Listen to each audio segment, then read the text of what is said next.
प्यारे बच्चों, math mastery hub YouTube channel में आप सभी का स्वागत है। आज हम 3 मार्च 2025 को संपन्न हुए इंटरमीडिएट गणित प्रश्न पत्र संकेतांक 324 जेबी को हल करेंगे। तो इस संकेतांक का 1 से 4 नंबर तक के प्रश्नों को हम हल कर चुके हैं। अब इसके बाद हम प्रश्न नंबर 5 से लेकर आगे के प्रश्नों को हल करेंगे। तो 1 से 4 नंबर तक के प्रश्नों को देखने के लिए डिस्क्रिप्शन पर लिंक मिल जाएगा। उस लिंक के माध्यम से प्रश्न 1 से लेकर 4 तक के हल देख सकते हैं। अब हम देखते हैं प्रश्न नंबर 5 से। देख रहे हैं प्रश्न नंबर 5 में दिया है, प्रश्न नंबर 5 है, देख रहे हैं निम्नलिखित सभी खंडों को हल कीजिए, जिसमें का पार्ट में सारणिक का मान ज्ञात कीजिए। तो देख रहे हैं इस दी हुई सारणिक का हमको मान ज्ञात करना है। तो देख रहे हैं इसके लिए इस सारणिक को सबसे पहले हम लेकर चलते हैं। देख रहे हैं सारणिक में दिया है प्रश्न नंबर 5 का, देख रहे हैं का 5 के का में सारणिक दी है, माना डेल्टा बराबर, देख रहे हैं सारणिक में पहली पंक्ति है A square plus 1 A B A C, दूसरी पंक्ति में A B B square plus 1 B C, और देख रहे हैं तीसरी पंक्ति में C A C B C square plus 1। इस प्रकार से सारणिक दी है और इस सारणिक का मान हमको ज्ञात करना है। तो देख रहे हैं इसके लिए ये आपको समझना है। इस प्रश्न को हल करने के लिए हम पहली पंक्ति से ए, दूसरी पंक्ति से बी और तीसरी पंक्ति से सी को पहले हम उभयनिष्ठ लेते हैं। देख रहे हैं R1 से ए, R2 से बी और R3 से सी उभयनिष्ठ लेने पर तो देख रहे हैं यदि पहली पंक्ति से हम ए बाहर निकालेंगे, दूसरी पंक्ति से बी और तीसरी पंक्ति से सी, तो देख रहे हैं ये हमारा मिल जाएगा। देख रहे हैं पहली पंक्ति में पहले अवयव में देख रहे हैं ए नहीं मिल रहा कॉमन, तो मानकर चले ए हमने गुणा में किया, भाग में किया, तो गुणा वाला एक कॉमन कर लिए, तो शेष बचता है 1/a इंटू ए स्क्वायर प्लस 1। दूसरे से देख रहे हैं ए कॉमन मिल जाएगा, बी शेष बचा, और तीसरे से ए कॉमन कर लेंगे तो सी मिल जाएगा।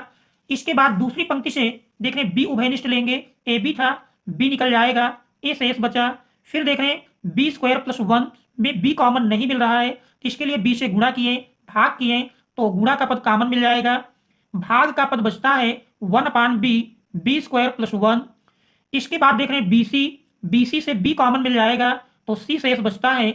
इसके बाद फिर हम देख रहे हैं तीसरी पंक्ति में देखें, तीसरी पंक्ति से देख रहे हैं सी कॉमन करेंगे, ए बचेगा।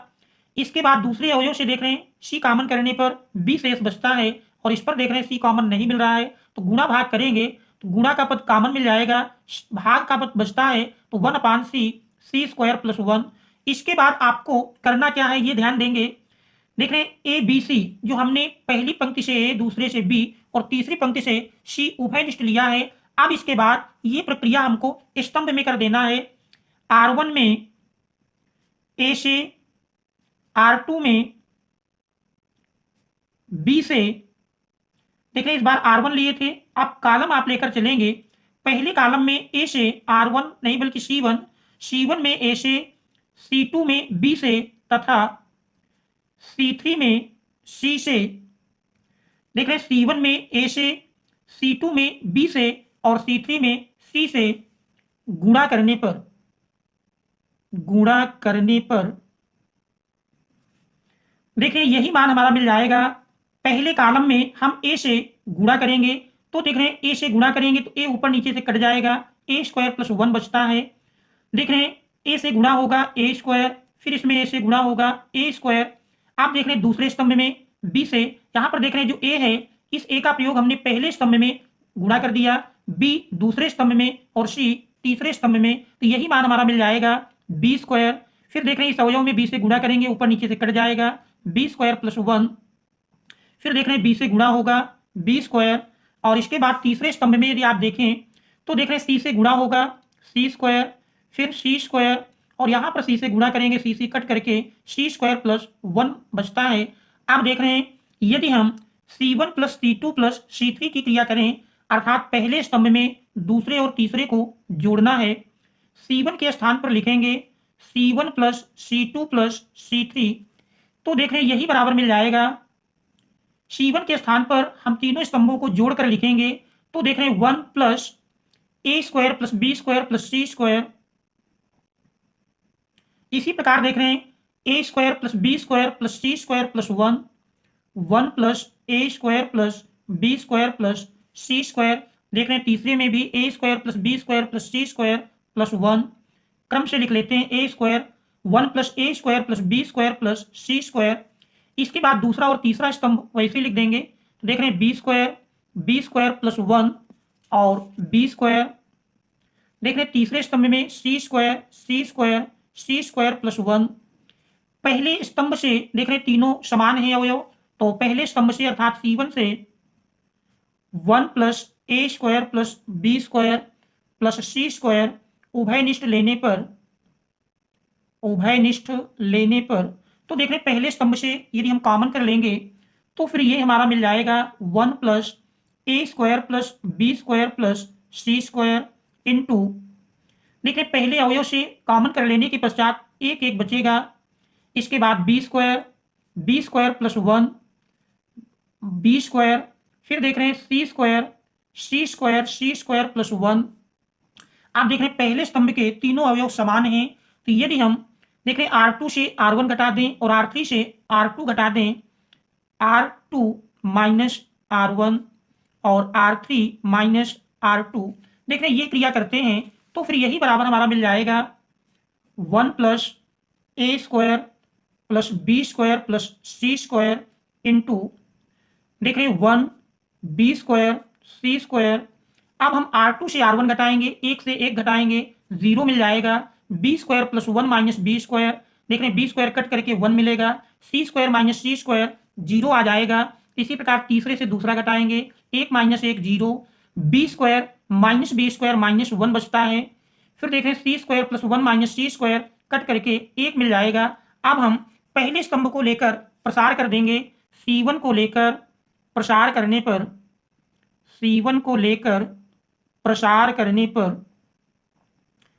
देख रहे हैं C1 को लेकर प्रसार करेंगे तो फिर यही हमारा बराबर मिल जाएगा 1 plus A square plus B square plus C square into देख रहे हैं प्रसार करने पर 1 के संगत देख रहे हैं 1 का गुणा 1 से करेंगे, 1 इंटू 1 1 माइनस, फिर देख रहे हैं माइनस 1 का 0 से गुणा होगा, 0 मिल जाएगा।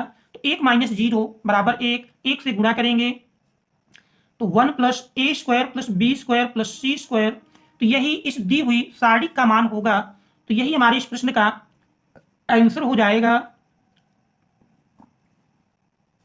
देख रहे हैं इसके बाद हम देखते हैं अगला प्रश्न। देख रहे हैं हमारा अगला प्रश्न दिया है प्रश्न नंबर 5 के खा में दिया है, कह रहा है यदि y बराबर tan इनवर्स x का होल स्क्वायर दर्शाइए कि x स्क्वायर प्लस 1 का whole square into D square y upon D x square plus 2x into x square plus 1 dy by D x बराबर 2। तो हमको 2 सिद्ध करके लाना है। तो देख रहे हैं प्रश्न नंबर 5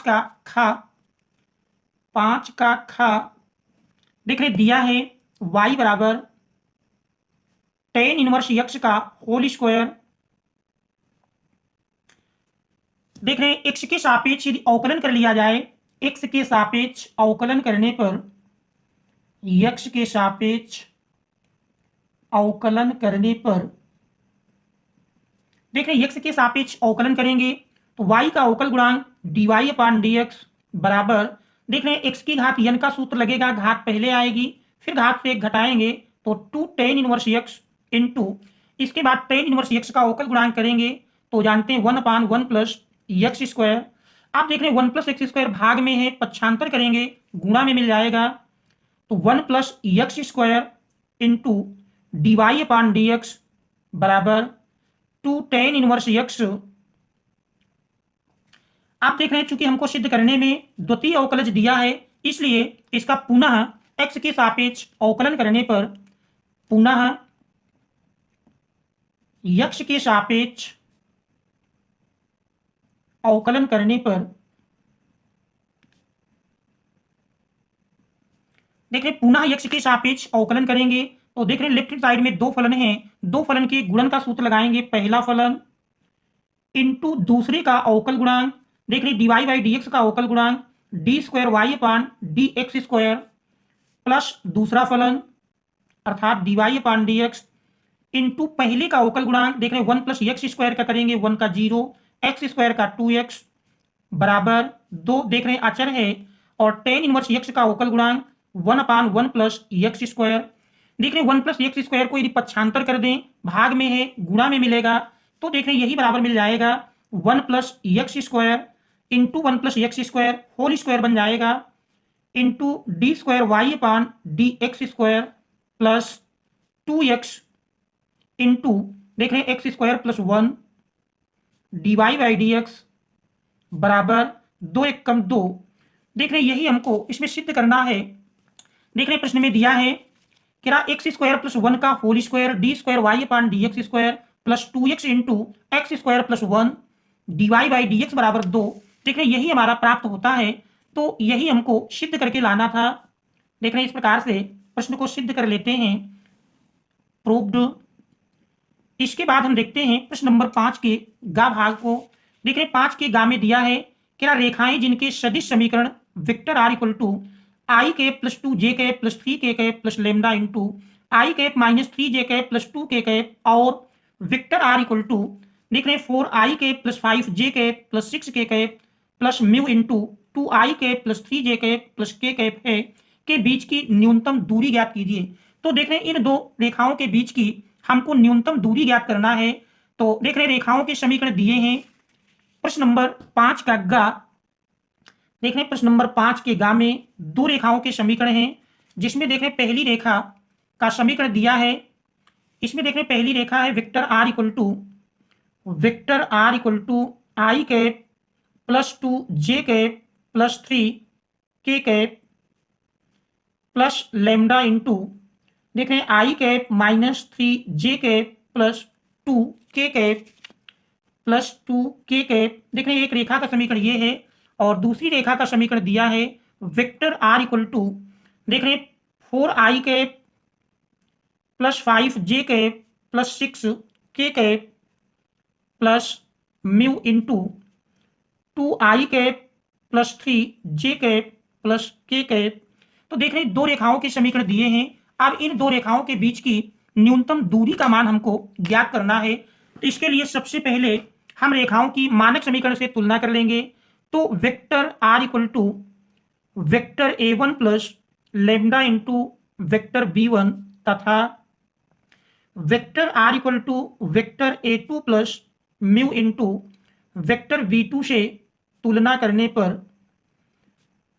देख रहे हैं दोनों रेखाओं की यदि हम तुलना कर लेते हैं तो देख रहे हैं वेक्टर a1 बराबर मिल जाएगा वेक्टर a1 आई cap plus 2 j cap plus 3 k cap, और देख रहे हैं vector a2 equal to vector a2 का मान 4 i cap plus 5 j cap plus 6 k cap, और देख रहे हैं vector v1 equal to i cap minus 3 j cap plus 2 k cap, और वेक्टर v2 बराबर 2 i cap plus 3 j cap plus k cap.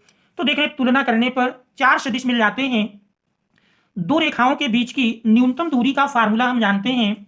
दो रेखाओं के बीच की न्यूनतम दूरी बराबर फार्मूला है, देख रहे हैं न्यूनतम दूरी बराबर माड vector a2 minus vector a1 dot vector v1 cross vector v2 अपान माड vector v1 cross vector v2। तो देख रहे हैं ये फार्मूला है। इसके लिए हमको आवश्यकता है पहले हम वेक्टर a2 माइनस a1 का मान निकाल लेंगे, इसके बाद vector v1 cross vector v2 का मान निकालेंगे, फिर उसका मापांक निकाल लेंगे, फार्मूले में मान रख देंगे तो न्यूनतम दूरी का मान मिल जाएगा। तो देख रहे हैं सबसे पहले हम वेक्टर a2 माइनस a1 का मान निकालते हैं। देख रहे हैं vector a2 minus vector a1, a2 का मान देख रहे हैं 4 i cap plus 5 j cap plus 6 k cap minus देख रहे हैं वेक्टर a1 घटाएंगे तो तीनों प्लस में है, तीनों माइनस बन जाएंगे, माइनस आई cap minus 2 j cap minus 3 k cap. अब देख रहे हैं आई के संगत आई के पद को घटाएंगे, 4 आई माइनस आई 3 आई कैप 5 जे माइनस 2 जे देख रहे हैं 3 जे कैप। इसके बाद 6 के कैप से 3 के कैप घटेगा तो 3 के कैप। अब इसके बाद हम b1 क्रॉस b2 का मान निकालेंगे। देख रहे हैं b1 क्रॉस b2 शार्डिक की सहायता से मिलेगा। तो v1 vector v1 cross vector v2 बराबर, देख रहे हैं vector v1 cross vector v2 Sadiq से ज्ञात करना है। पहली पंक्ति में i cap, j cap, k cap. आप देख रहे हैं दूसरी पंक्ति में वेक्टर b1 के i j k के गुणांक लिखना है। देख रहे हैं i का गुणांक 1 है, j का गुणांक -3, फिर k का गुणांक 2 है। तीसरी पंक्ति में b2 से गुणांकों को लिखना है, तो देख रहे हैं 2, 3, 1। अब इसमें हम प्रसार कर लें, r1 को लेकर प्रसार करने पर, r1 को लेकर प्रसार करने पर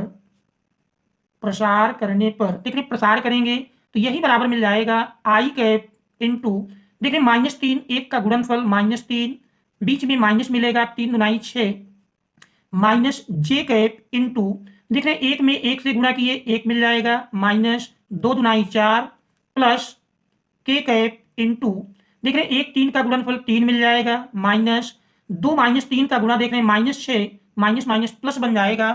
अब इसको हम सरल करेंगे तो देख रहे हैं सरल करने पर -3 -6 मिलकर के -9, i कैप 1 -4 -3, देख रहे हैं माइनस माइनस का गुणा प्लस बन जाएगा, 3 j कैप, फिर देख रहे हैं 6 + 3 9, k कैप।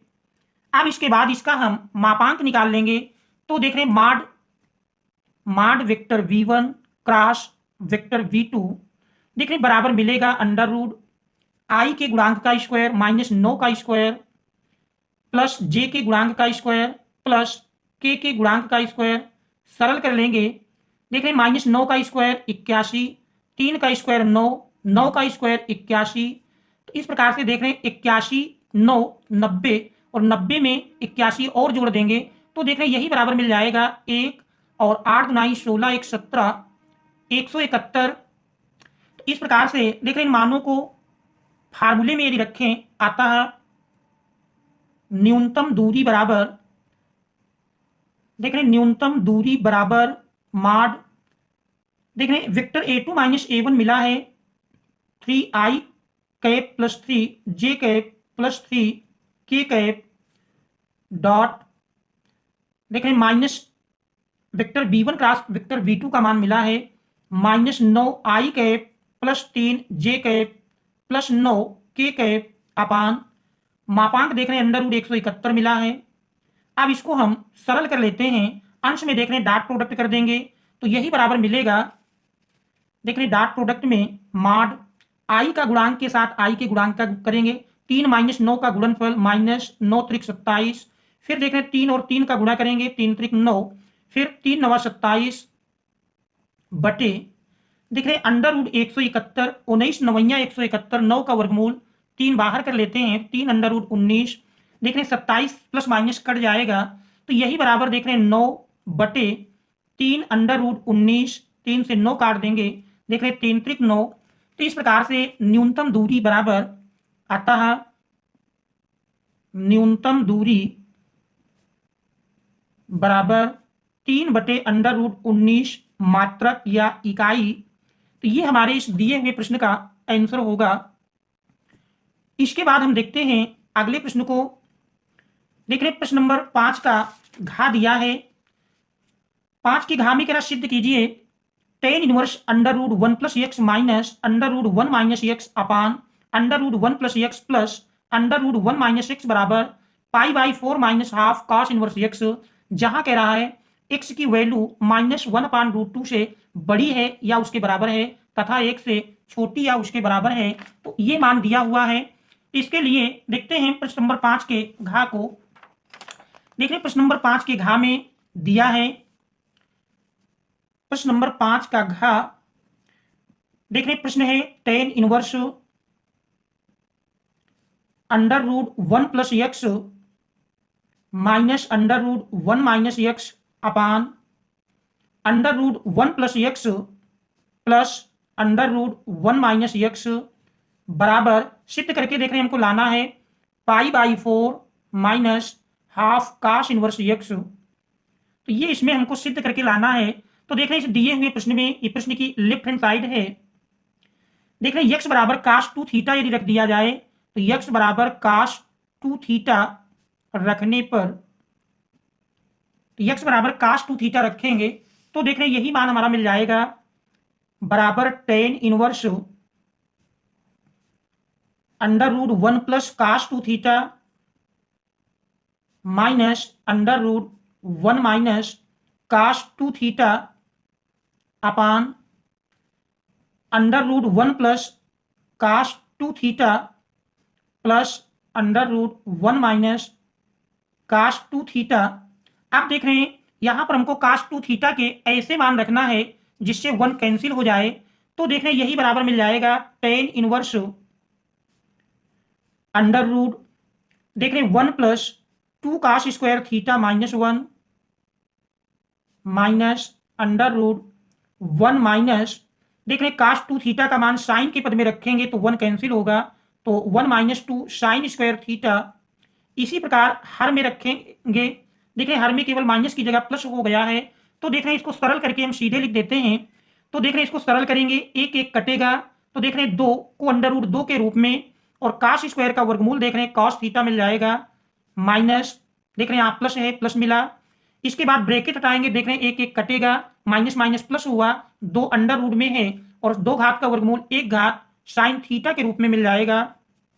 अब देख रहे हैं इसको और सरल करेंगे, टेन इनवर्स देख रहे हैं दोनों अंश से रूट 2 कॉमन कर लें तो शेष बचेगा cos theta minus sine theta अपान। इसी प्रकार देख रहे हैं हर में केवल माइनस के स्थान पर प्लस आया है तो under root 2 cos theta minus sine theta. देख रहे हैं रूट 2 ऊपर नीचे से कैंसिल हो जाएगा। अब यदि अंश और हर में कॉस थीटा से हम भाग दे लें, देख रहे हैं टेन इनवर्स ब्रैकेट के अंदर अंश और हर दोनों में कास थीटा से भाग देने पर देख रहे हैं कास थीटा बटे कास थीटा माइनस देख रहे हैं हर ये हमारा प्लस में है साइन थीटा बटे cos theta upon cos theta upon cos theta plus sine theta upon cos theta. अब देख रहे हैं cos theta upon cos theta cut करके 1 मिल जाएगा और sine theta upon cos theta जानते हैं टेन थीटा होता है, तो टेन इनवर्स देख रहे हैं 1 minus tan theta upon 1 plus tan theta. देख रहे हैं यदि इस 1 के स्थान पर हम क्योंकि जानते हैं tan pi by 4 equal to 1 होता है, तो टेन इनवर्स देख रहे हैं इस 1 के स्थान पर ten pi by 4 minus tan theta और देख रहे हैं टेन थीटा के साथ यदि हम 1 का गुणा कर लें तो 1 प्लस इस 1 की जगह टेन पाई बाई 4 रख देंगे इंटू टेन थीटा। देख रहे हैं tan A minus tan B upon 1 plus tan A tan B, ये हमारा टेन ए माइनस बी का फार्मूला बन जाता है बराबर टेन इनवर्स देख रहे हैं tan pi by 4 minus tan A minus B अर्थात tan pi by 4 minus theta. देख रहे हैं टेन इनवर्स टेन पास पास हैं, इनका विलोपन हो जाएगा तो शेष बचता है पाई बाई 4 माइनस थीटा। आप थीटा का मान रख लें क्योंकि देख रहे हैं माना गया था यक्स बराबर कास 2 थीटा, तो यहां से यदि हम थीटा का मान निकालें कास पक्षांतर करेंगे इनवर्स में आएगा, फिर 2 पक्षांतर कर लेंगे बटे में तो 1/2 कास इनवर्स यक्स बराबर थीटा। तो देख रहे हैं इस मान को यदि हम रख देते हैं बराबर पाई बाई 4 माइनस थीटा के स्थान पर देख रहे हैं हाफ कास इनवर्स यक्स हाफ कास इनवर्स यक्स। देख रहे हैं यही प्रश्न की राइट हैंड साइड है। इस प्रकार से इस प्रश्न को सिद्ध करते हैं, प्रूव्ड। इसके बाद फिर देख रहे हैं अगले प्रश्न को, देख रहे हैं हमारा अगला प्रश्न दिया है क्या अंगा नंबर में अवकल समीकरण x into d y by D x plus 2y बराबर एक्स स्क्वायर जहां x does not equal to 0 का क्या व्यापक हल ज्ञात कीजिए। तो देखते हैं प्रश्न नंबर 5 के अंगा भाग को। देख रहे हैं प्रश्न नंबर 5 का अंगा भाग में दिया है अवकल समीकरण है x D y upon D x plus 2y बराबर एक्स स्क्वायर। देख रहे हैं यदि इस x को हटाना है तो पूरे समीकरण में अर्थात दोनों ओर x से भाग दे दें, x से भाग दे देंगे तो देख रहे हैं x अपान x कैंसिल होकर के D y upon D x शेष बचता है प्लस 2/x इंटू वाई और देख रहे हैं एक्स स्क्वायर बटे एक्स लिखेंगे तो x की 1 घात कट जाएगी, तो ये हमारा मिलता है दोनों ओर x से भाग देने पर। दोनों ओर यक्ष से भाग देने पर। अब यदि देखें तो ये रैखिक अवकल समीकरण का मानक रूप बन जाता है dy/dx plus p y equal to q के रूप का है, क्यू के रूप का है, जो कि देख रहे हैं रैखिक अवकल समीकरण का प्रथम रूप होता है। तुलना करेंगे तो तुलना करने पर देख रहे हैं p बराबर 2/x और q बराबर x मिलता है। अब इसमें हम इंटीग्रेटिंग फैक्टर IF का मान निकालेंगे तो देख रहे हैं IF बराबर होता है IF बराबर e की पावर इंटीग्रेशन p dx, मान रख देंगे बराबर e की पावर इंटीग्रेशन, देख रहे हैं p का मान 2/x दिया है dx, तो 2 यदि हम बाहर कर लें 1/x का समाकलन हम जानते हैं log x होता है, तो यही बराबर मिल जाएगा e की पावर 2 इंटू देख रहे हैं 1/x का समाकलन log x। आप जानते हैं log में जो घात है वो पहले आ जाती है, तो यदि 2 को हम घात के रूप में लिखें e की घात log x स्क्वायर, और जानते हैं e की घात log x बराबर x होता है, तो यही बराबर हमारा x स्क्वायर के मिल जाएगा।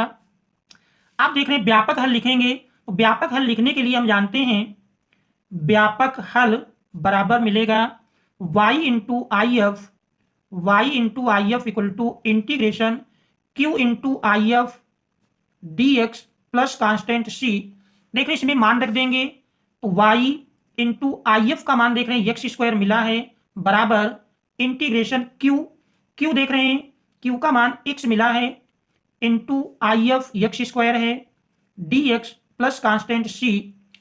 देख रहे हैं x इंटू एक्स स्क्वायर मिल करके एक्स क्यूब आता है x cube dx plus c। देख रहे हैं समाकलन करेंगे एक्स क्यूब का समाकलन घात में एक जोड़ेंगे वही बटे में मिल जाएगी plus constant c। y x square बराबर एक्स स्क्वायर से यदि हम भाग दे दें तो y बराबर देख रहे हैं एक्स स्क्वायर से भाग देंगे तो x की घात 4/4 x square plus c/x square. देख रहे हैं x की दो घात ऊपर नीचे से कट जाएगी तो y बराबर 1/4 एक्स स्क्वायर प्लस c। देख रहे हैं इसको अंश में ले जाएंगे घात माइनस मिल जाएगी, तो यही अवकल समीकरण का व्यापक हल है। तो ये हमारे इस प्रश्न का आंसर हो जाएगा। इसके बाद हम देखते हैं अगले प्रश्न को। देख रहे हैं हमारा अगला प्रश्न प्रश्न नंबर 6 में दिया है। देख रहे हैं प्रश्न नंबर 6 है। प्रश्न नंबर 6 में कह रहा है निम्नलिखित सभी खंडों को हल कीजिए, जिसमें का नंबर है कि एक पाशी को 2 बार उछाला गया और प्रकट हुई संख्याओं का योग 6 पाया गया। संख्या 4 के न्यूनतम एक बार प्रकट होने की सप्रतिबंध प्रायिकता ज्ञात कीजिए। देखने प्रश्न में दिया है एक पाशी को क्या 2 बार उछाला गया, तो देखते हैं प्रश्न नंबर 6 का एक पाशी को 2 बार उछालने पर जानते हैं कुल प्रतिदर्श समष्टि की संख्या 36 होती है। तो देख रहे क्या एक पाशी को 2 बार उछाला गया और प्रकट हुई संख्याओं का योग 6 पाया गया। संख्या 4 के न्यूनतम एक बार प्रकट होने की सप्रतिबंध प्रायिकता ज्ञात कीजिए। इसमें हम मान लेते हैं माना,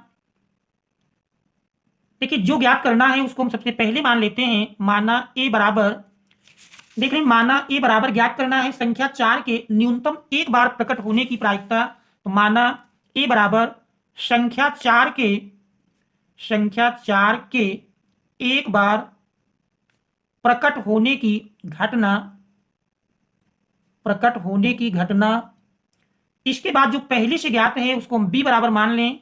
देख रहे हैं दिया है क्या प्रकट हुई संख्याओं का योग 6 पाया गया, तो ये हमको पहले से ज्ञात है तो इसको हम बी बराबर मान लेंगे। माना बी बराबर प्रकट हुई संख्याओं का योग 6 प्राप्त होने की घटना। प्रकट हुई संख्याओं का योग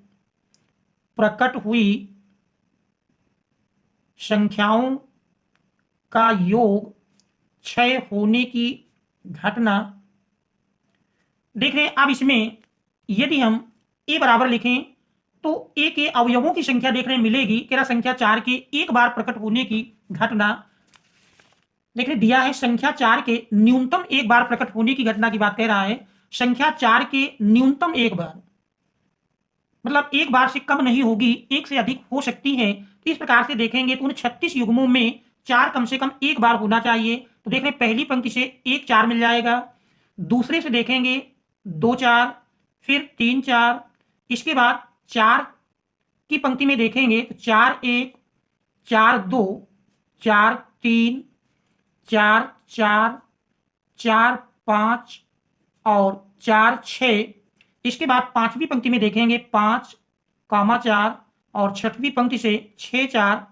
तो देख रहे हैं ये मिल जाएगा समुच्चय ए के अर्थात घटना ए के अवयवों की संख्या। इसके बाद बी में अगर देखें तो बी हमारा कह रहा प्रकट हुई संख्याओं का योग 6 होने की घटना। तो बी बराबर देखेंगे प्रकट हुई संख्याओं का योग 6 में देखेंगे एक योग मिलता है पहली पंक्ति से 1, 5। दूसरा देखेंगे 2, देख रहे प्रकट हुई संख्याओं का योग 6 होने की घटना ज्ञात करना 1, 5, 6, 2, 4, 6। फिर देख रहे हैं 3, 3, 6, 4, 2, 6 देख रहे हैं मिलेगा 5, 1, 6। तो ये युग्म हमारे ऐसे बनते हैं जिनमें देख रहे हैं संख्याओं का योग 6 सभी में मिलेगा। ए इंटरसेक्शन बी अगर देखें तो ए इंटरसेक्शन बी दोनों में कॉमन देख रहे हैं, इसमें अंकों का योग 6 है और इसमें कम से कम 1 4 है। अब हमको दोनों का इंटरसेक्शन तो अंकों का योग 6 भी हो और कम से कम एक बार 4 हो। तो ऐसे युग्म अगर देखेंगे तो देख रहे हैं 2 4 6, एक युग्म हमारा 2 4 मिल जाएगा जो कि दोनों में है। फिर दूसरा युग्म देख रहे हैं 4 2 6, 4 2 का योगफल 6 और 4 1 न्यूनतम है ही। तो ये दोनों का इंटरसेक्शन मिल जाएगा। इस प्रकार से देख रहे कह सकते हैं ए के अवयवों की संख्या देख रहे हैं ए के अवयवों की संख्या बराबर मिल जाएगी ए के अवयवों की संख्या एन ए बराबर देख रहे हैं ए में 1 2 3 4 5 6 7 8 9 10 11 और बी के अवयवों की संख्या देखें तो बी में देख रहे हैं 1 2 3 4 5 और एन ए इंटरसेक्शन बी में देख रहे हैं 2 अवयव हैं। हमको प्रायिकता ज्ञात करना है कि संख्या 4 के न्यूनतम एक बार प्रकट होने की घटना जबकि पहले से ज्ञात है कि प्रकट हुई संख्याओं का योग 6 हो। तो अभीष्ट प्रायिकता होगी पी ए अपान बी, इसका मान ज्ञात करना है और पी ए अपान बी बराबर हम जानते हैं P A upon B equal to होता है P A intersection B upon P B. तो देख रहे हैं पी ए इंटरसेक्शन बी कह सकते हैं n A intersection B upon n S और P B n B upon n S cancel कर देंगे तो आप अवयवों की संख्या के पद में लिख सकते हैं एन ए इंटरसेक्शन बी बटे एन बी मान रख देंगे। तो देख रहे हैं एन ए इंटरसेक्शन बी हमारा 2 आया है और एन बी 5 है। अभीष्ट प्रायिकता पी ए अपान बी बराबर देख रहे हैं 2/5 मिलेगी, इसलिए पी ए अपान बी बराबर 2/5। तो यही हमारे इस प्रश्न का आंसर हो जाएगा। इसके बाद हम देखते हैं अगले प्रश्न को। देख रहे हैं हमारा अगला प्रश्न 6 का खा 6 के खा में दिया है कि व्यवरोधों x + y is less than or equal to 1 minus x + y is less than or equal to 0 x is greater than or equal to 0 y is greater than or equal to 0 के अंतर्गत z बराबर x + 2y का कह रहा आलेखीय विधि से अधिकतमीकरण कीजिए। देख रहे 5 अंक में पूछा गया है। तो देखते हैं काफी आसान समीकरण है तो इसका हम आलेख खींचेंगे। देख रहे प्रश्न नंबर 6 के खा में व्यवरोध दिए हैं। पहला व्यवरोध है x + y is less than or equal to 1। दूसरा देख रहे हैं -x + y is less than or equal to 0। इसके बाद x is greater than or equal to 0 और y is greater than or equal to 0 के अंतर्गत उद्देश्य फलन है z बराबर देख रहे हैं x + 2y और इसका क्या अधिकतमीकरण ज्ञात कीजिए अर्थात इसका हमको अधिकतम मान निकालना है। इसके लिए सबसे पहले हम आलेख खींचेंगे। तो देख रहे हैं आलेख खींचने में यदि इनके हम संगत समीकरण लिख लें संगत समीकरण लेने पर देखिए पहली समीकरण का संगत समीकरण बनेगा x + y = 1। दूसरे में देख रहे हैं -x + y = 0 और देख रहे हैं x बराबर 0 y बराबर 0 अक्ष के समीकरण हैं। तो इसका हम आलेख खींचते हैं। तो देख रहे हैं आलेख में पहले हम अक्षों को खींच लेते हैं x अक्ष और y अक्ष। देख रहे हैं x अक्ष और y अक्ष पहले खींचेंगे।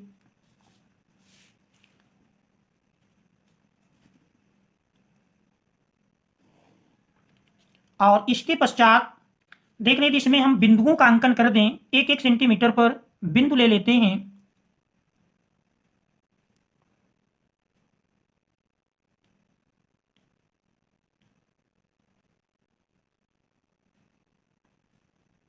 इसी प्रकार देख रहे हैं वाई अक्ष में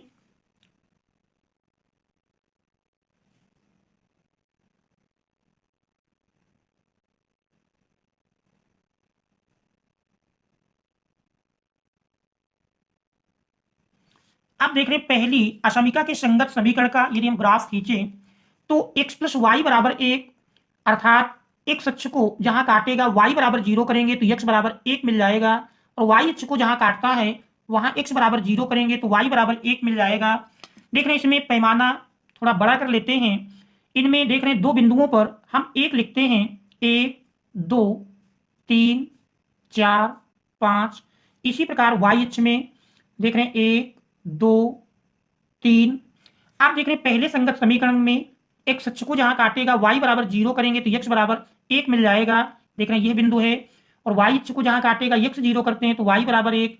इन दोनों बिंदुओं को यदि हम मिलाएंगे तो देख रहे हैं पहली असमिका के संगत समीकरण का आलेख बन जाएगा। तो देख रहे हैं इसका आलेख हम खींचते हैं।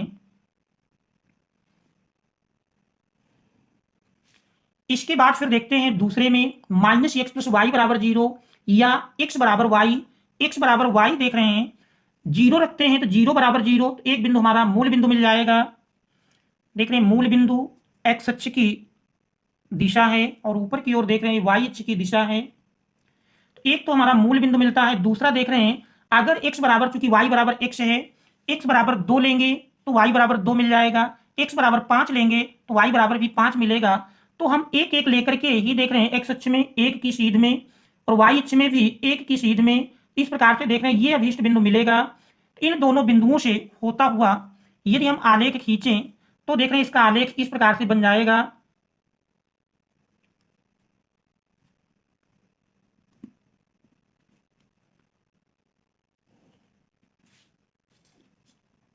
फिर देख रहे हैं x बराबर 0 y अक्ष का समीकरण होता है, तो देख रहे हैं x प्लस वाई बराबर 1 और माइनस एक्स प्लस वाई बराबर 0 या कहें y बराबर x अक्ष का समीकरण y बराबर 0 और y अक्ष का समीकरण x बराबर 0 होता है।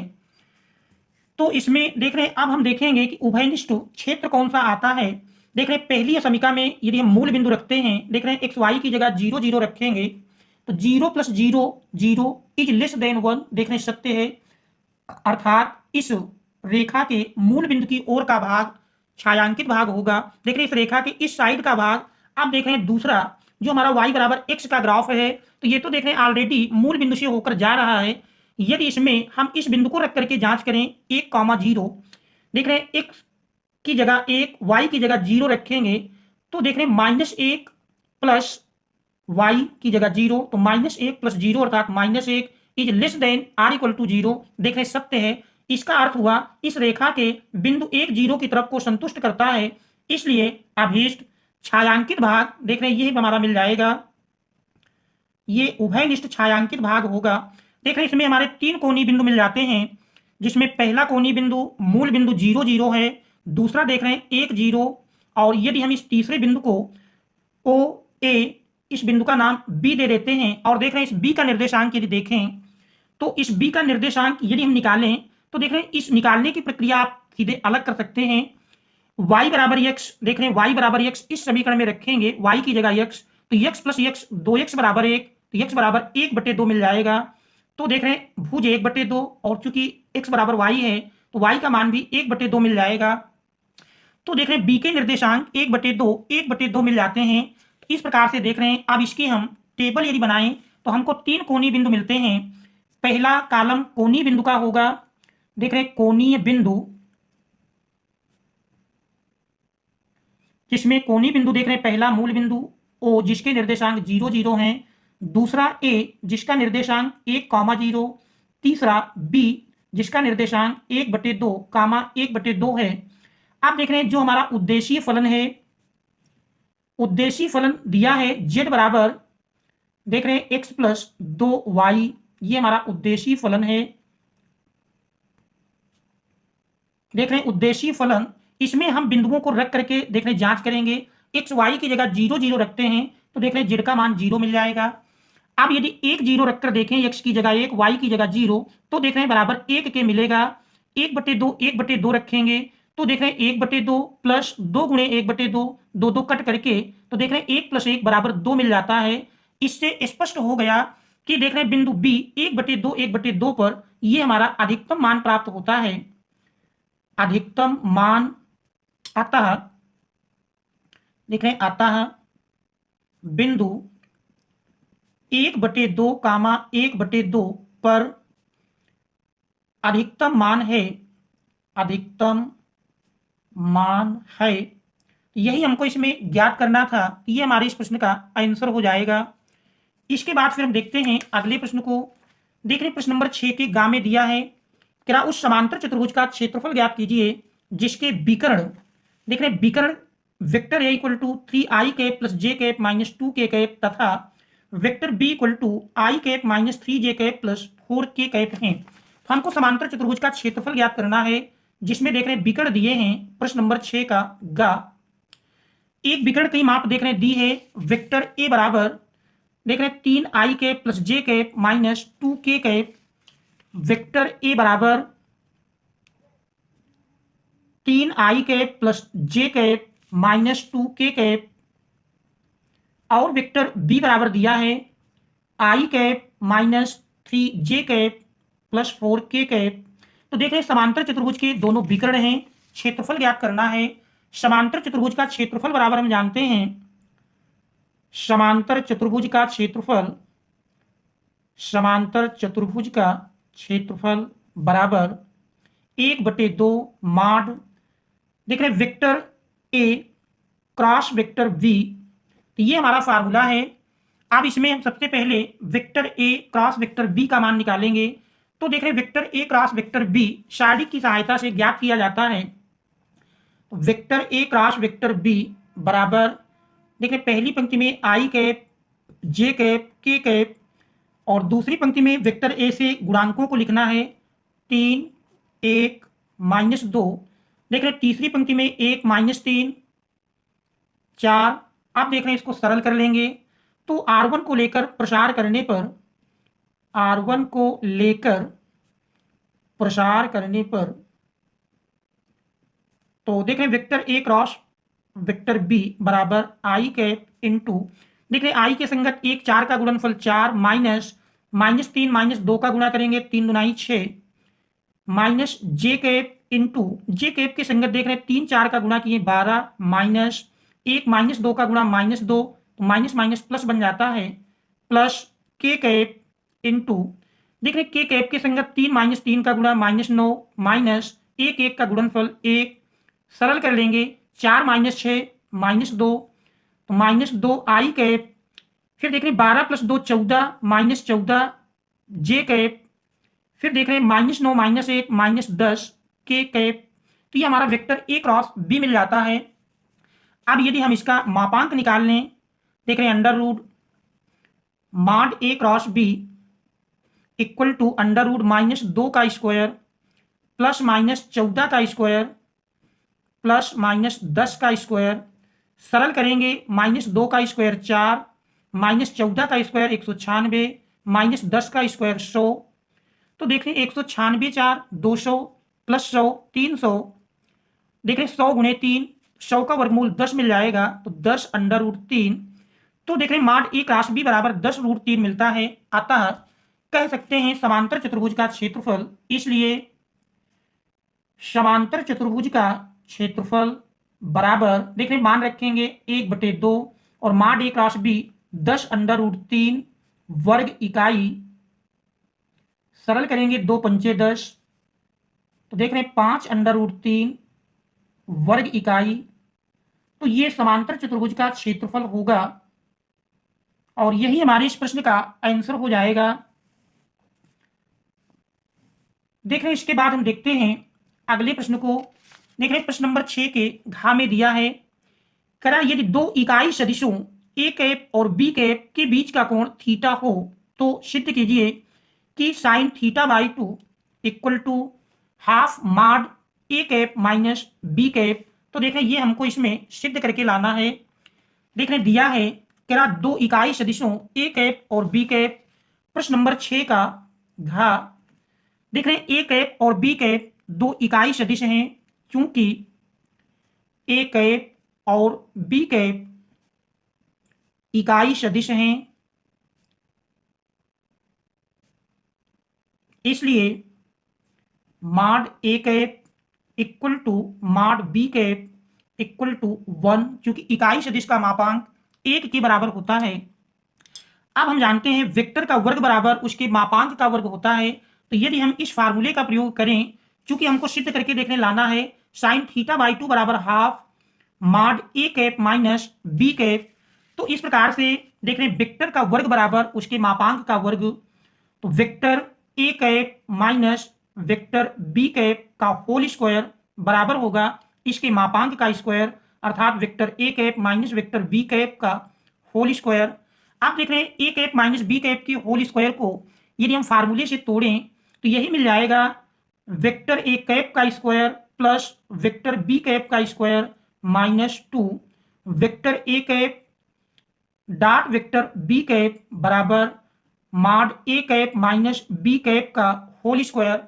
आप देख रहे हैं इसको सरल करेंगे, वेक्टर का वर्ग बराबर जानते हैं उसके मापांक का वर्ग होता है, तो यही मिल जाएगा मॉड ए कैप का square plus mod B cap का स्क्वायर माइनस 2। देख रहे हैं ए डॉट बी जानते हैं ए बी कॉस थीटा होता है, तो 2 mod vector A cap mod vector B cap into बीच का कोण थीटा है तो कॉस थीटा मिल जाएगा बराबर देख रहे हैं A cap minus B cap का होल स्क्वायर। अब इसको हम सरल कर लेते हैं, देख रहे हैं मॉड ए कैप का स्क्वायर चूंकि इकाई सदिश है मापांक 1 होगा, 1 का स्क्वायर प्लस 1 का स्क्वायर माइनस 2 गुणे 1 कॉस थीटा बराबर mod A cap minus B cap का होल स्क्वायर। देख रहे हैं 1 का स्क्वायर 1 प्लस 1 का स्क्वायर 1 माइनस 2 1 कम 2, तो देख रहे हैं 2 कॉस थीटा बराबर mod A cap minus B cap का होल स्क्वायर। देख रहे हैं 1 प्लस 1 2, दोनों से कॉमन कर लेंगे, शेष बचता है 1 माइनस कॉस थीटा बराबर mod A cap minus B cap का होल स्क्वायर। अब यदि देख रहे हैं कॉस थीटा का ऐसा मान रख दें जिससे 1 कैंसिल हो जाए, तो फिर हमारा यही बन जाएगा 2 इंटू देख रहे कॉस थीटा का ऐसा मान हमको रखना है जिससे 1 कैंसिल हो जाए, तो 1 माइनस देख रहे हैं 1 minus 2 sine square theta by 2 बराबर mod A cap minus B cap का होल स्क्वायर। ब्रैकेट हटाएंगे, देख रहे हैं 1 1 कट जाएगा तो माइनस माइनस प्लस हो गया, 2 दूनी 4 साइन स्क्वायर थीटा बाई 2 बराबर mod A cap minus B cap का होल स्क्वायर। आप देख रहे हैं दोनों ओर का वर्गमूल ले लेंगे, तो दोनों ओर का वर्गमूल लेने पर देख रहे हैं 2 साइन थीटा बाई 2 बराबर mod A cap minus B cap या साइन थीटा बाई 2 बराबर लिखें तो देख रहे हैं साइन थीटा बाई 2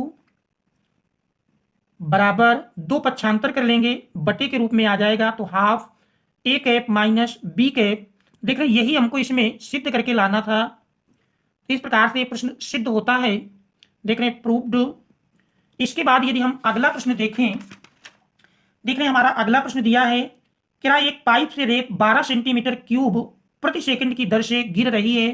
गिरती रेत जमीन पर एक ऐसा शंकु बनाती है जिसकी ऊंचाई सदैव आधार की त्रिज्या का 6ठा भाग है, तो रेत से बने शंकु की ऊंचाई किस दर से बढ़ रही है जबकि ऊंचाई केवल 4 सेंटीमीटर है। तो देखते हैं प्रश्न नंबर 6 के अंगा पार्ट को। देख रहे पाइप से रेत, देख रहे पाइप से दिया हुआ है यहां से क्या रेत गिर रही है और गिरने की दर दी है 12 सेंटीमीटर क्यूब प्रति सेकंड की दर से, अर्थात dv upon dt 12 centimetre cube प्रति सेकंड इस दर से रेत गिर रही है। और देख रहे हैं रेत गिरने के पश्चात क्या गिरती रेत जमीन पर एक ऐसा शंकु बनाती है जिसकी ऊंचाई सदैव आधार की त्रिज्या का 6ठा भाग है। तो ये इस प्रकार से देख रहे गिर रही है और एक ऐसा शंकु बनाती है जिसमें क्या इसकी ऊंचाई त्रिज्या का 6ठा भाग है। तो देख रहे हैं इस प्रकार से ये शंकु बन जाता है। इसकी त्रिज्या को यदि हम r मान लें, ऊंचाई को h मान लें, तो प्रश्नानुसार क्या ऊंचाई सदैव त्रिज्या का 6ठा भाग है, अर्थात h बराबर r बटे 6, या कह सकते हैं r बराबर लिखें तो 6h के बराबर मिल जाएगा। अब हम शंकु के आयतन का सूत्र लगाएंगे और देख रहे हैं लास्ट में दिया है कि शंकु की ऊंचाई किस दर से बढ़ रही है, अर्थात हमको dH/dt का मान ज्ञात करना है उस स्थिति में जबकि h बराबर कह रहा 4 सेंटीमीटर है। तो ऐसी स्थिति में हमको dH/dt का मान ज्ञात करना है। देख रहे हैं शंकु का आयतन बराबर होता है, शंकु का आयतन बराबर 1/3 पाई r स्क्वायर h। देख रहे हैं आयतन को यदि v माने 1/3 पाई r, देख रहे हैं 6h मिला है, 6h का होल स्क्वायर इंटू h। देख रहे हैं सरल करेंगे तो यही बराबर मिल जाएगा 1/3 पाई, देख रहे हैं 6 का स्क्वायर 36 इंटू h स्क्वायर और h स्क्वायर इंटू h। 3 से 36 काट देंगे, 12 3 36। तो देख रहे हैं v बराबर 12, h स्क्वायर h का गुणनफल देख रहे हैं h क्यूब बन जाएगा। h के सापेक्ष अवकलन करने पर, बल्कि t के सापेक्ष हमको अवकलन करना है, t के सापेक्ष अवकलन करने पर, t के सापेक्ष अवकलन करेंगे तो dv/dt बराबर देख रहे हैं 12 पाई इंटू h क्यूब का देख रहे हैं 3h स्क्वायर इंटू dH/dt। देख रहे हैं इसको सरल करते हैं, dv/dt देख रहे हैं 12 सेंटीमीटर प्रति सेकंड दिया है तो इसके स्थान पर 12 रख देंगे, बराबर 12 pi into 3h square dH/dt। देख रहे हैं 12 दोनों ओर से कैंसिल कर देंगे, 1 मिल जाएगा। तो इस प्रकार से अगर हम dH/dt निकालें तो देख रहे हैं शेष पद पक्षांतर हो जाएंगे, तो 3h स्क्वायर 3 पाई h स्क्वायर बटे में मिल जाएगा। तो dH/dt बराबर 1 बटे देख रहे हैं 3 पाई h स्क्वायर। हमको h बराबर 4 पर ज्ञात करना है, तो देख रहे हैं dH/dt h बराबर 4 पर यदि देखें तो 1/3 पाई h देख रहे हैं 4 है, 4 का स्क्वायर बराबर 1/4 का स्क्वायर 16, 16 × 48, 1/48 पाई सेंटीमीटर प्रति सेकंड। इस प्रकार से देख रहे हैं dH/dt बराबर 1/48 पाई सेंटीमीटर प्रति सेकंड। ये हमारे इस प्रश्न का आंसर हो जाएगा।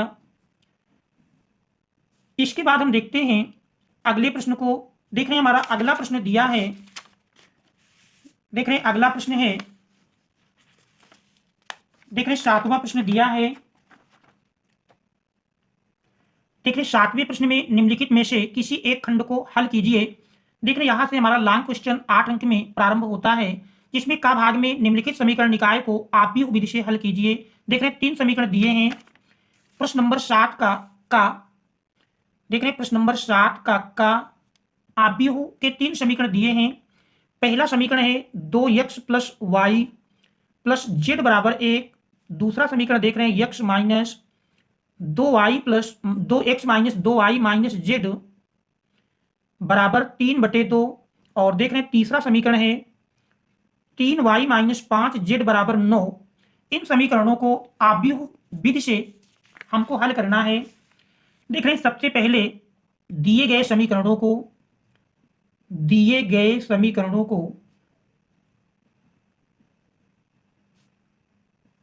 आव्यूह समीकरण ax बराबर b के रूप में लिखने पर, तो सबसे पहले हम दिए हुए समीकरणों को आव्यूह समीकरण ax बराबर b के रूप में लिख लेंगे, जिसमें a देख रहे हैं x y z के गुणांकों से बना आव्यूह होगा। देखिए पहले समीकरण में x y z के गुणांक क्रमशः 2 1 1, फिर देख रहे हैं दूसरे समीकरण में 1 -2 -1, और तीसरे समीकरण में देख रहे हैं x नहीं है तो x का गुणांक 0 हो जाएगा, y का गुणांक 3 और z का गुणांक -5। फिर देख रहे हैं x में देख रहे हैं चर लिखे जाएंगे x y z बराबर b में देख रहे हैं अचर पदों से निर्मित आव्यूह होगा a। दूसरे समीकरण में देख रहे हैं 3/2 और तीसरे में 9 दिया है। तो ये हमारा आव्यूह समीकरण ax = b के रूप में। अब इस आव्यूह a के हम सारणिक का मान निकालेंगे, अर्थात मॉड a। देख रहे सबसे पहले मॉड a ज्ञात कर लेंगे, तो मॉड a बराबर मिल जाएगा। देख रहे मॉड a का मान पहली पंक्ति को लेकर के सबसे पहले हम लिख लेते हैं।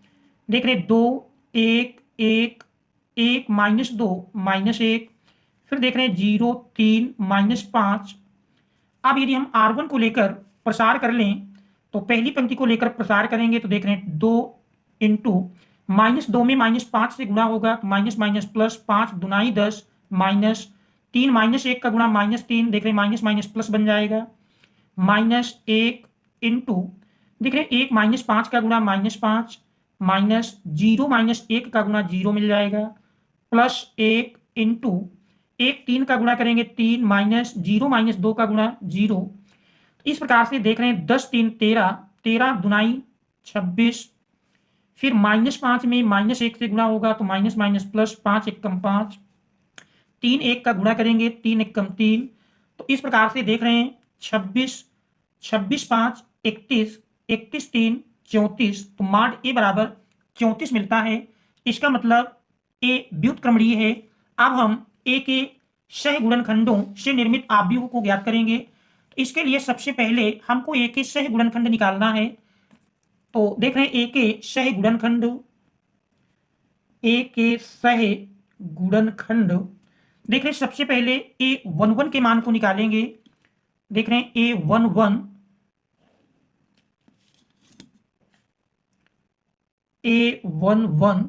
देख रहे पहले में चिन्ह हम जानते हैं प्लस ही होता है और इसके संगत देखेंगे पहली पंक्ति पहला स्तंभ छूट जाएगा -2 -5 का गुणा करेंगे तो देख रहे हैं 5 दुनाई 10 माइनस फिर देख रहे हैं -3 -1 का गुणा -3 देख रहे हैं माइनस माइनस प्लस बन जाएगा तो 10 + 3 = 13। इसके बाद A12 देख रहे हैं इसका चिन्ह माइनस मिलेगा और इसके संगत अगर आप देखें तो 1 -5 का गुणा करेंगे -5 माइनस फिर देख रहे हैं 0 -1 का गुणा करेंगे 0 मिल जाएगा। इस प्रकार से माइनस माइनस का गुणा +5 मिल जाएगा। अब हम A13 निकालेंगे। देख रहे हैं A13 बराबर 13 में पहली पंक्ति तीसरा स्तंभ छूटेगा 1 3 का गुणा करते हैं 3 और 0 -2 का गुणा 0 तो ये बराबर 3 के मिल जाता है। इसके बाद A21 देख रहे हैं इसका चिन्ह माइनस मिलेगा और इस अवयव के संगत अगर आप देखें इस अवयव के संगत तो ये हमारा दूसरा पंक्ति छूटेगी तो 1 -5 का गुणा किए -5 माइनस फिर देख रहे हैं 3 और 1 का गुणा करेंगे तो 3 1 का गुणनफल 3 मिल जाएगा। तो देख रहे हैं -8 माइनस माइनस का गुणा प्लस हो गया +8 मिल जाएगा। अब हम A22 देख रहे हैं इसका चिन्ह प्लस आएगा। इस अवयव के संगत देखें 2 -5 का गुणा -10 माइनस फिर देख रहे हैं 2 -5 का गुणा किए -10 फिर 0 के साथ गुणा होगा देख रहे हैं 0 मिल जाएगा तो -10। इसके बाद A23 देख रहे हैं A23 का मान लिखें तो चिन्ह हमारा माइनस प्लस माइनस चिन्ह इसमें माइनस मिलेगा और इसके संगत यदि देखें 2 3 का गुणा 2 तिहाई 6 -0 तो 2 तिहाई 6 मिल जाता है -6। इसके बाद देख रहे हैं तीसरी पंक्ति के संगत निकालेंगे A31 तो देख रहे हैं 31 में प्लस माइनस प्लस इसके संगत प्लस रहेगा तो पहला स्तंभ तीसरी पंक्ति छूटेगी 1 -1 का गुणा -1 इसके बाद माइनस फिर -2 -2 1 का गुणा -2 और देख रहे हैं माइनस बीच में लगता है तो माइनस माइनस प्लस हो जाएगा 2 एकम 2 2 -1 देख रहे हैं बराबर 1 के मिलता है। इसके बाद A32 का मान यदि लिखें देख रहे हैं इस अवयव के संगत यदि देखेंगे तो प्लस माइनस चिन्ह माइनस मिल जाएगा और इसके संगत देख रहे हैं 2 -1 का गुणा -2 माइनस 1 1 का गुणनफल 1 तो -2 -1 -3 माइनस माइनस का गुणा प्लस हुआ +3। इसके बाद A33 का मान यदि लिखें तो देख रहे हैं A33 बराबर मिल जाएगा चिन्ह देख रहे हैं इसका प्लस होगा और यहां से तीसरा स्तंभ तीसरी पंक्ति छूटेगी 2 -2 का गुणा किए -4 देख रहे हैं -4 माइनस और फिर देख रहे हैं 1 1 का गुणा 1 मिल जाएगा तो -4 -1 मिलकर के -5। ए के सह गुणनखंड से निर्मित आव्यूह यदि लिखें ए के सह गुणनखंड से निर्मित आव्यूह यदि इस आव्यूह का नाम हम C दे दें तो देख रहे हैं C बराबर बन जाएगा 13 फिर देख रहे हैं 5 तीसरा अवयव 3 है 8 -10 -6 तीसरी पंक्ति में देख रहे हैं 1 3 -5, तो ये हमारा ए के सह गुणनखंड से निर्मित आव्यूह का मान निकलता है। अब हम एडजॉइंट ए लिखेंगे, तो देख रहे हैं एडजॉइंट ए बराबर होता है, एडजॉइंट ए बराबर सी डैश अर्थात आव्यूह सी का परिवर्त आव्यूह लिखेंगे।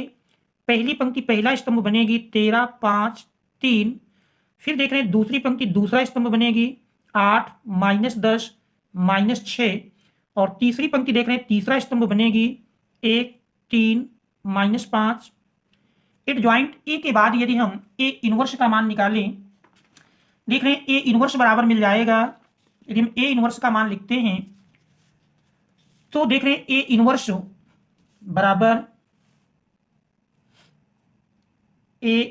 बराबर एडजॉइंट ए अपान मॉड ए।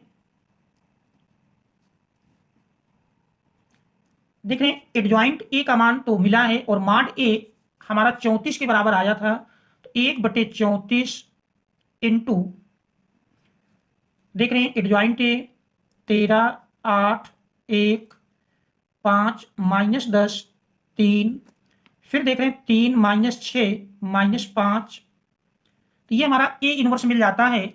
अब देख रहे हैं आव्यूह समीकरण हमारा ए एक्स बराबर बी था, यहाँ से यक्स बराबर लिखेंगे, तो देख रहे हैं यक्स बराबर ए इनवर्स बी, बस तीनों मान रख करके सरल कर लेंगे।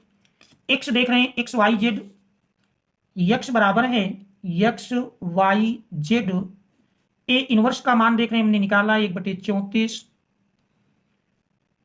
13 8 1 5 -10 3, फिर देख रहे हैं 3 -6 -5, और फिर देख रहे हैं बी का मान, बी हमारा देख रहे हैं मिला था, देख रहे हैं बी का मान है 1 3/2 9, तो ये मान रख लेते हैं 1 3/2 9। अब सबसे पहले इन दोनों का हम गुणन निकाल लें, तो देख रहे हैं यही बराबर मिल जाएगा 1/34।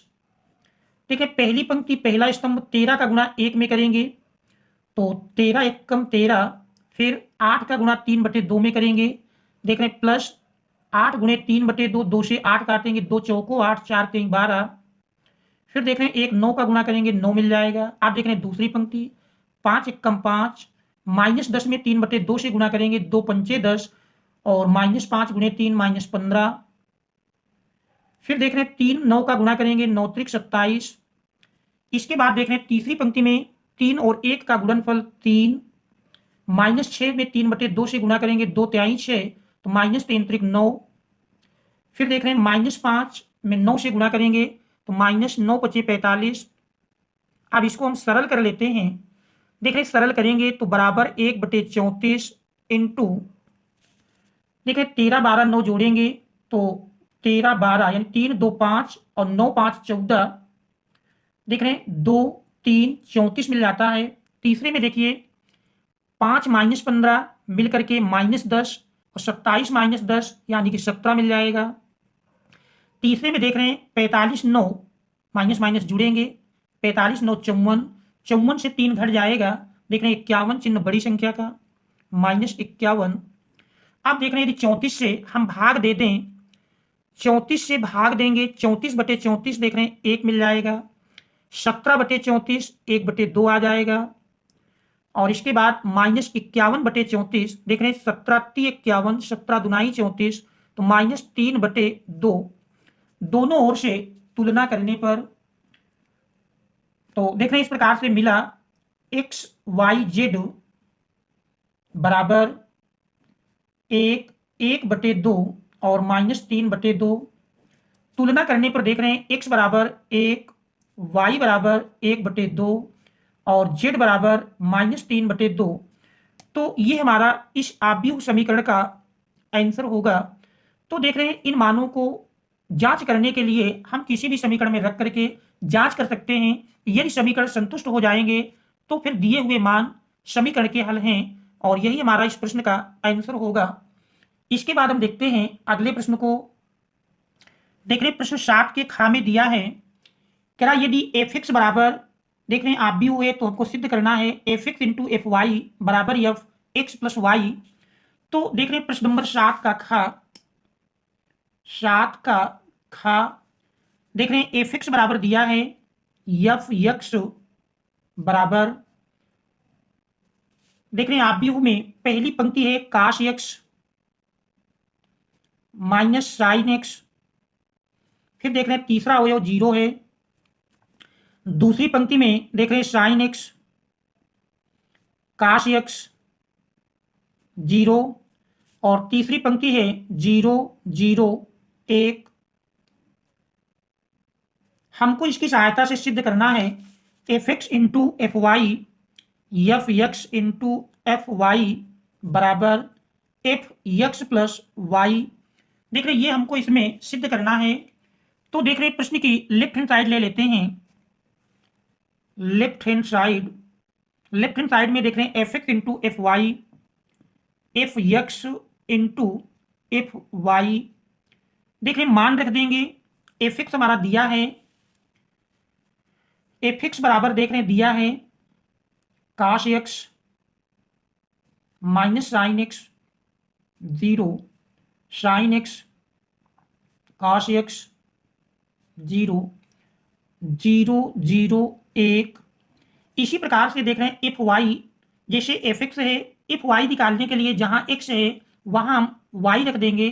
तो देख रहे हैं ये मान मिल जाएगा काश वाई, केवल एक्स के स्थान पर आपको वाई रख देना है, minus sine y 0 sine y cos y 0 0 0 1। आप देख रहे हैं इनका आपस में आप भी गुणन से गुणनफल यदि करें तो देख रहे हैं यही बराबर मिलेगा cos x into cos y cos x into cos y. फिर देख रहे हैं minus sine x into sine y minus sine x into sine y. फिर 0 का गुणा 0 से होगा तो 0 मिल जाएगा। आप देख रहे हैं पहली पंक्ति का हम दूसरे स्तंभ से करेंगे तो cos x minus sine y cos x minus sine y. फिर देख रहे हैं minus sine x into cos y minus sine x into cos y. फिर देख रहे हैं 0 का गुणा 0 से होगा तो प्लस 0, और तीसरे में देखें काश एक्स का गुणा 0 से करेंगे 0 मिल जाएगा, माइनस साइन एक्स का गुणा 0 से करेंगे देख रहे हैं ये भी 0 मिल जाएगा, और फिर 0 का गुणा 1 में करेंगे तो देख रहे हैं ये भी हमारा 0 मिल जाएगा। अब हम दूसरी पंक्ति का गुणा करके देखेंगे तो देख रहे हैं दूसरी पंक्ति में sine x cos y sine x cos y. फिर देख रहे हैं sine x cos y plus cos x sine y plus cos x sine y, और 0 का गुणा देख रहे हैं 0 से करेंगे 0 मिल जाएगा। इसके बाद हम दूसरे स्तंभ से देख रहे हैं गुणा करें sine x minus sine y का गुणा करेंगे, माइनस पहले कर लेते हैं साइन एक्स साइन वाई। इसके बाद काश x cos y plus cos x cos y, 0 का गुणा 0 से होगा देख रहे हैं 0 मिल जाएगा। तीसरे स्तंभ में करते हैं साइन एक्स गुणे 0 0 काश एक्स गुणे 0 0 0 का गुणा 1 से 0, तो देख रहे हैं तीनों ये हमारे 0 के बराबर मिलते हैं। अब हम तीसरी पंक्ति में गुणा करेंगे 0 गुणे काश वाई देख रहे हैं 0 0 गुणे साइन वाई 0 और 1 गुणे 0 0। दूसरे स्तंभ में देखेंगे 0 का गुणा माइनस साइन वाई से 0, और माइनस देख रहे हैं दूसरे स्तंभ में 0 गुणे माइनस साइन वाई 0 प्लस 0 गुणे काश वाई देख रहे हैं ये भी 0 मिल जाएगा, 1 गुणे 0 0। अब देख रहे हैं तीसरे स्तंभ में करते हैं तो 0 गुणे 0 0 0 गुणे 0 0 और 1 गुणे 1 देख रहे हैं 1 के बराबर मिलेगा, तो 0 प्लस 1। अब इसमें हम सरल करते हैं, देख रहे हैं सरल करेंगे तो यही बराबर मिलेगा काश देख रहे हैं x cos y minus sine x sine y. देखें तो ये काश एक्स प्लस वाई का फार्मूला लिखा है। फिर देख रहे हैं sine x cos y plus cos x sine y, तो ये हमारा साइन ए प्लस बी अर्थात साइन एक्स प्लस वाई का मान लिखा है। देख रहे हैं नीचे ये हमारा 0 ही है तीसरा अवयव। फिर देख रहे हैं दोनों से यदि माइनस कॉमन कर लें, यहाँ भी माइनस है प्लस माइनस का गुणा माइनस बाहर मिलेगा, माइनस कॉमन करने के पश्चात देख रहे हैं cos x sine y plus sine x cos y, अर्थात ये देख रहे हैं माइनस कॉमन करने के पश्चात साइन ए प्लस बी का सूत्र बनेगा minus sign A plus B. देख रहे हैं एक एक्स है एक वाई है, तो minus sine x plus y दूसरे में देख रहे हैं minus sine x sine y plus cos x cos y. तो देख रहे हैं cos x cos y minus sine x sine y, तो ये हमारा कास ए प्लस बी का फार्मूला है, कास ए प्लस बी अर्थात एक्स प्लस वाई। और यहाँ भी देख रहे हैं तीसरा अवयव जीरो है। आप देख रहे हैं इसमें जीरो, फिर जीरो और लास्ट में देख रहे हैं एक मिलता है। अब अगर आप देखें प्रश्न के अनुसार, प्रश्न में देख रहे हैं एफ एक्स है cos x minus sine x zero, तो यहाँ पर भी देख रहे हैं cos x plus y minus sine x plus y zero. फिर दूसरी पंक्ति में sine x cos x zero, sine x plus y cos x plus y zero. तीसरा देख रहे हैं जीरो जीरो वन। तो इस प्रकार से ये हमारा एफ एक्स प्लस वाई का मान मिल जाता है, जो कि प्रश्न की राइट हैंड साइड है। इस प्रकार से देख रहे हैं इस प्रश्न को हम सिद्ध कर लेते हैं। प्रश्न नंबर 7 का खा प्रूव्ड। इसके बाद फिर हम 8वें प्रश्न को यदि देखें, देख रहे हैं 8वें प्रश्न में दिया है, हमारा 8वां प्रश्न है, क्या निम्नलिखित में से किसी एक खंड को हल कीजिए जिसमें का नंबर में क्या सिद्ध कीजिए कि दी हुई तिर्यक ऊंचाई और महत्तम आयतन वाले शंकु का अर्धशीर्ष कोण tan इनवर्स अंडर रूट 2 होता है। तो ये हमको सिद्ध करना है। देखते हैं प्रश्न नंबर 8 के का को। देख रहे प्रश्न नंबर 8 के का में सिद्ध कीजिए दी हुई तिर्यक ऊंचाई और महत्तम आयतन वाले शंकु का अर्धशीर्ष कोण tan इनवर्स अंडर रूट 2 होता है। तो देख रहे हैं एक शंकु सिद्ध करना है कि इस दिए हुए शंकु, देख रहे एक शंकु है, इसका नाम हम दे देते हैं ए बी सी और ओ। तो सिद्ध कीजिए दी हुई तिर्यक ऊंचाई मान लेते हैं एल है जो कि दी हुई है, और महत्तम आयतन वाले शंकु का अर्धशीर्ष कोण, इस अर्धशीर्ष कोण को अगर हम थीटा मान लें तो देख रहे हैं शंकु का अर्धशीर्ष कोण हमको tan इनवर्स रूट 2 होता है, ये सिद्ध करना है, और आयतन को महत्तम सिद्ध करना है। तो देख रहे हैं यदि शंकु की त्रिज्या r, ऊंचाई को h मान लें, तो ऐसी स्थिति में देख रहे हैं हमको सिद्ध करके थीटा बराबर tan इनवर्स अंडर रूट 2 लाना है। थीटा बराबर tan इनवर्स अंडर रूट 2 ये सिद्ध करना है, और आयतन को मैक्सिमम सिद्ध करेंगे, आप महत्तम सिद्ध करेंगे। तो ये दो पार्ट हमको समझना है। तो देख रहे हैं शंकु की त्रिज्या ऊंचाई और तिर्यक ऊंचाई में संबंध होता है एल स्क्वायर बराबर H square plus are square. तो यहां से देख रहे हैं यदि हम आर स्क्वायर का मान निकाल लें तो आर स्क्वायर बराबर मिल जाएगा L square minus H square. ये हमारा समीकरण 1 बन जाता है। आप शंकु के आयतन का यदि सूत्र लगाएं, देख रहे हैं शंकु का आयतन बराबर 1/3 पाई आर स्क्वायर एच। आयतन के लिए यदि v लिखें 1/3 पाई, देख रहे हैं आर स्क्वायर का मान समीकरण 1 से रख लें, तो समीकरण 1 में देख रहे हैं आर स्क्वायर बराबर है l square minus H square into H.